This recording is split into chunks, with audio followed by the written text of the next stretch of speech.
$200,000 definitely stands out as a pretty sizable number, but that number is just about what it cost me to go to Penn State for 4 years. And in this video, I'm not here to complain.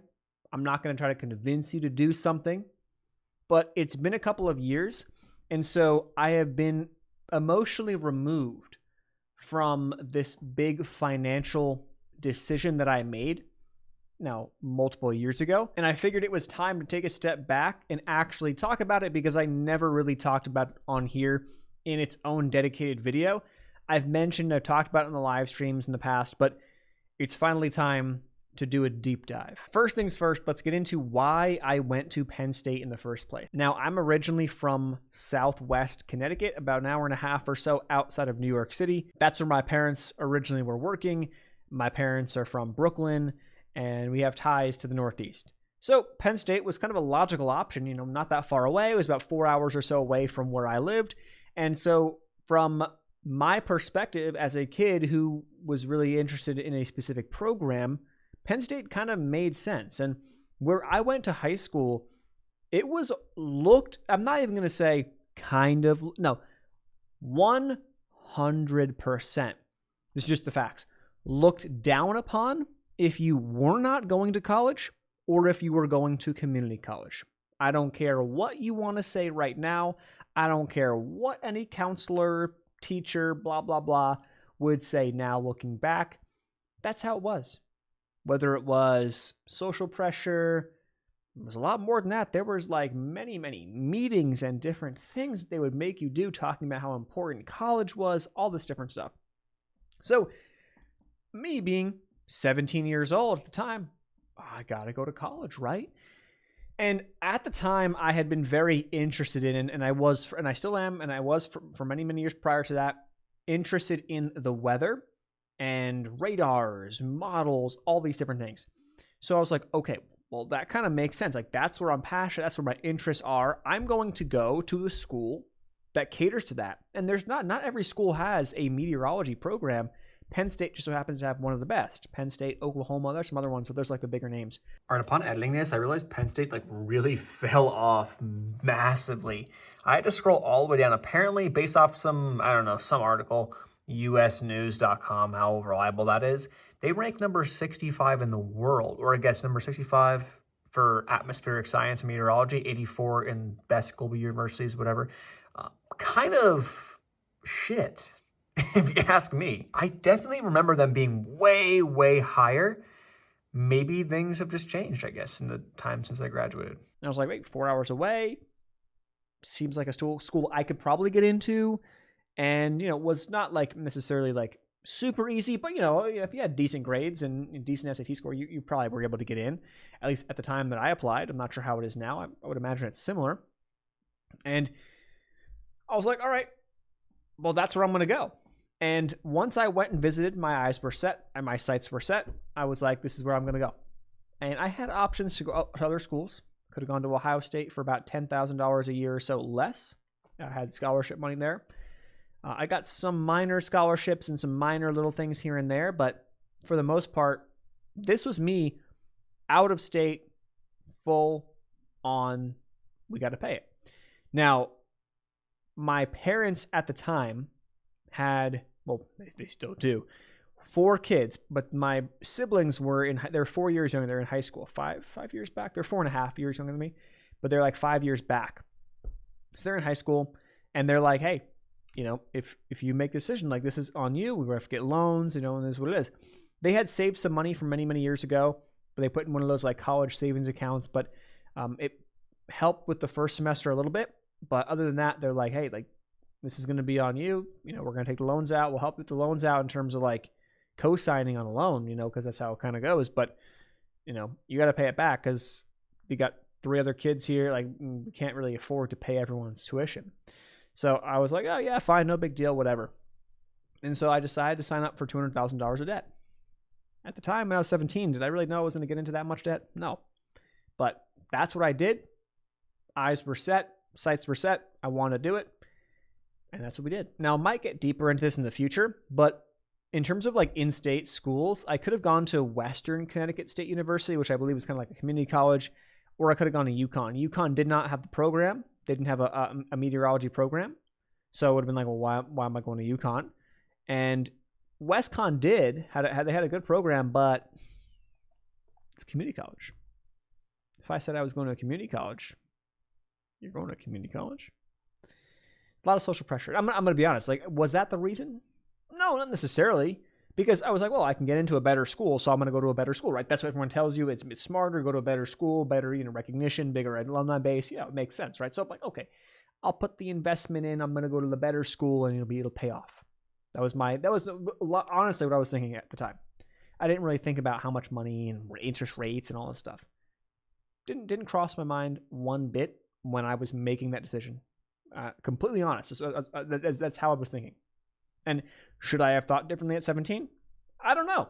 I mean, going through high school, having a job when I was 16, working for a year and a half, I didn't really know much about how far a dollar would go or how much interest I would be accruing, right? I didn't really know much about it. I figured I graduate, as everyone does.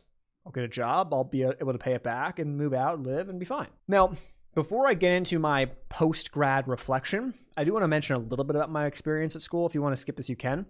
But it was not bad. I will say that there's two components. There's the studies side, what, classes and whatnot. And then there's the everything else. So, friends and experiences and social aspects and all those things of college. And this side, that was great. No regrets, great. This side, horrible.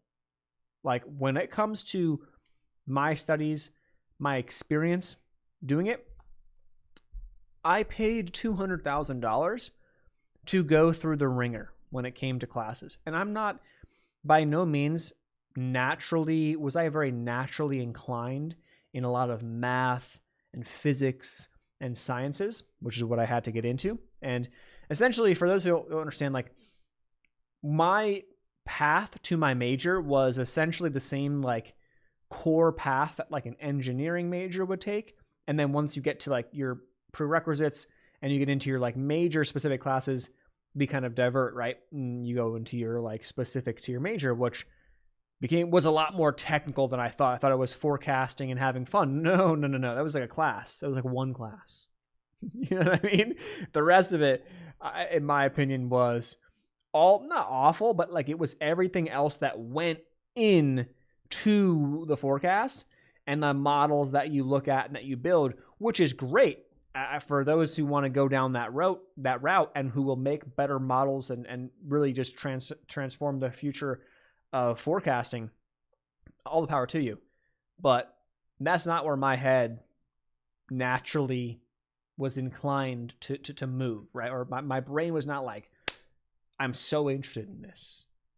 I was weather, storms, that's cool. How does it work? Yeah, a little bit. Once you get too technical, no. I'm good. I don't need to know. But that's what school was for approximately 4 years. And there's a span of time, sophomore and junior year was just head down, grind. My roommate and I, who also was taking the same class as me, we look back and joke at some of these things. I mean, I don't know how we did it half the time. We really don't. If we didn't make some friends, you know what I mean? We would not be able to figure out how to get past some of these things. So that said, it was very challenging to me. I did not finish with incredible grades. I had some goods here and there, but for those tougher classes, it was, C's. Just getting, because you had to get a C to in your major stuff, you had to get at least a C. It was a lot of C's and some B's maybe. But yeah, that was the deal. So now that I'm removed, let's talk about my post-grad days. It's been about 4 years. It's now May 2024. When I graduated, it was May 2020. If you go back to May 2020, think about that. Oh, everyone's doing this, right? I'd never actually walked at graduation. I got my diploma in the mail months later, but I never actually got to walk at graduation. Am I salty about that? Absolutely not. I don't really care. I honestly don't. If I was at school, I would have done it, whatever. But because I don't care. I didn't need to go back. I think that they had opportunities to go back and do it a year or two later. I just didn't care. Wasn't interested. Not going to fly back. I was in Austin, Texas. I moved. like a halfway across the country at the time. I was like, I'm not going to fly back for this. I don't really care enough, whatever. But shortly after, I started making some money, and I decided to move to Austin, Texas, because I was like, hey, I can afford it. And at the time, my federal loans there's a 6-month pause from graduation to when you got to pay them back, where they start paying back. But also we had the whole pandemic, and so they literally just paused federal loans. So I was like, oh, even better. Like, I was making enough money to pay it, but I was like, great, like I can move for sure, build my, settle in, set up, and be good by the time, those start being required to pay back, which ended up not happening for a couple of years, actually. They recently released that pause. However, at the time, I did have private loans. So not all of my loans, not all of the $200,000 roughly, was federal. Some of that is federal. A large chunk of that is federal. And there's also a decent chunk that were private. The private loans have since been paid off. I had a variable interest rate, which also was stupid, but what did I know about interest rates at the time? Didn't really know much. Past 4 years, I've learned a lot about interest rates. And when I paid it off, I went in to check at what my variable rate was, and it was 10.5%. 10.5% interest. Thank God I paid that one off, right? That was supposed to be a 10-year loan, but I paid it off in about 3, and that's it.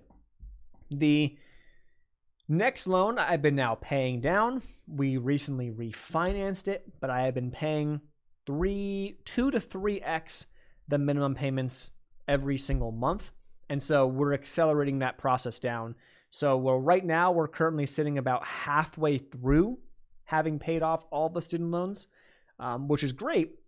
But if that happened in 4 years, okay, it means 8 years. In theory, if I don't make any more money than I'm making right now, if my income remains the same, which is not, I mean, it could go down, it could go up, who knows?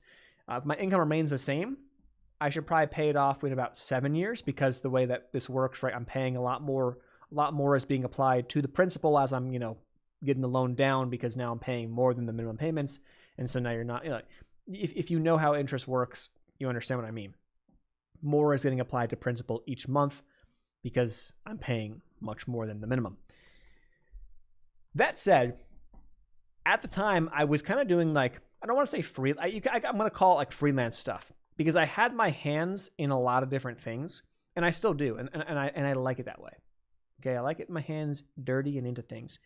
Whether that was making a little money from YouTube, making some money from partnerships here, working with some brands over here, starting a little mini Amazon business over here. I have got more than a couple different streams of income that essentially allowed me to say, hey, I can move out. And so we're all packed in during COVID. At the time, my girlfriend and I were like, yo, let's move to Austin, Texas, because we wanted to. And we visited once and we're like, we're going to move. And we moved. And lived there for about 3.5 years. And right now we currently sit with about half the debt that I originally started with, roughly, but on really good pace. And I believe that I don't have very much longer until it's all gone. But it makes you think, had I not done that, okay, would I be in a better position financially? Probably. But hear me out. There is not much I want to go back and say in hindsight and say, I wish I would have done this, because a lot of it has led me to where I am right now. Had I not gone to Penn State, maybe I would be going down a route in a career that I wasn't happy with. I love the things that I do right now. Do I have a traditional 9-to-5 job? No. Do I love that? Abso-fucking-lutely. I love it. Am I making as much money as maybe I could in a traditional 9-to-5 job? Probably not right now. Does my income have a cap? Absolutely not. And I love that opportunity for me. But if I were going back to that 17-year-old me, I would definitely recommend that 17-year-old me says, screw you, school, friends, high school. I'm going to go to community college. At the time, I could have gone to community college in Danbury, Connecticut. It would have been about a 15, 20-minute drive from my house. I could have gone from home to the school every day, commuted, potentially worked a part-time job, and potentially had no debt and paid the entire tuition because of part-time jobs and summer jobs. Probably would have been better. And maybe I would have learned through that maybe the route that I was going down wasn't for me.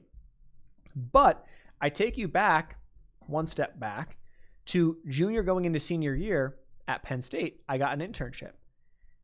And this internship was in the application field of meteorology, like risk management, coding, all that. And it was 11 weeks that I hated in terms of the job. So the common theme here is the job, terrible. Didn't like it, no passion behind it. Same as kind of like when I actually got into what the major was all about, didn't like it. But on the outside, forecasting, looking at radars, all that stuff, I loved. On the outside, the friends, the social aspect, the sport aspect of school, I loved. My internship, living on my own, getting my own apartment for the summer, going to Massachusetts where it was, and just having a summer out in Massachusetts. I was like, this is awesome. But I came back to every time, the core of why I was in that situation was either for the school or for the job, the internship. And if that was why I was there and I hated that, then you have this trade-off of unhappiness for a little bit of happiness. And that's not a way to live, in my opinion. I think a lot differently now, and I'm much happier now in my current situation because I could legitimately do whatever I want. And I say that to a degree. Obviously, there's bills to be paid. But if I wanted to say, I want to switch everything up and go try this, I feel 100% like I can. And you can do that whether you went to school or not. It has nothing to do with school. So as much as this whole school thing, people get deep into this argument, oh, it's not worth it, it's worth it. Don't get me wrong. Shit's expensive as fuck. It's way more expensive than it should be, in my opinion. But I'm not going to sit here and complain about it and, oh, my debt. I'll pay it off. Yes, had the past 4 years I been investing all that money, tens of thousands of dollars into the stock market, would it be better for me financially?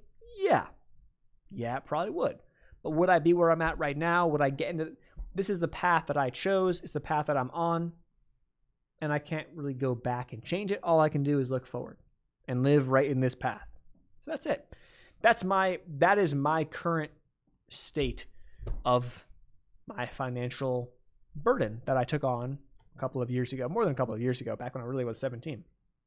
So if I were someone in, let's say, the shoes of someone like maybe you watching or whatever, or if you have a kid that's about to do this, I would encourage you to do it in a cost-effective way, because no matter what happens, if I went to Ohio State, if I went to WestCon, which was the community college, I would have gotten different social interaction. I would have still been able to try and test things. I would have found my own path there. It would have been fun. Would I be right here right now? I don't know. But I trust that I would be in a spot that I'm okay with, as long as I have some sort of conscious awareness of what I like, right? And what makes me happy, what I'm passionate about. And if you are going down a route that you have absolutely no passion behind, that's when you might want to take a step back and think about it. And that's what I did. The only problem was that I just got myself into a little bit of debt. And so it's a little bit of a hole to dig out of to start my life in my 20s. But I don't think it's going to be the end. It's not the end of the world. That's my 2 cents. That's my $200,000 debt story. We're about halfway through it and should be in the next 2 years. The goal is next 2 years to have it all gone. I'll probably, if I'm still here, on YouTube, I'll probably make a video about it in 2 years or hopefully sooner. But that's the progression. That's where we're at. Hope was helpful. Maybe give you some insight, and I'll see you in the next one. Peace.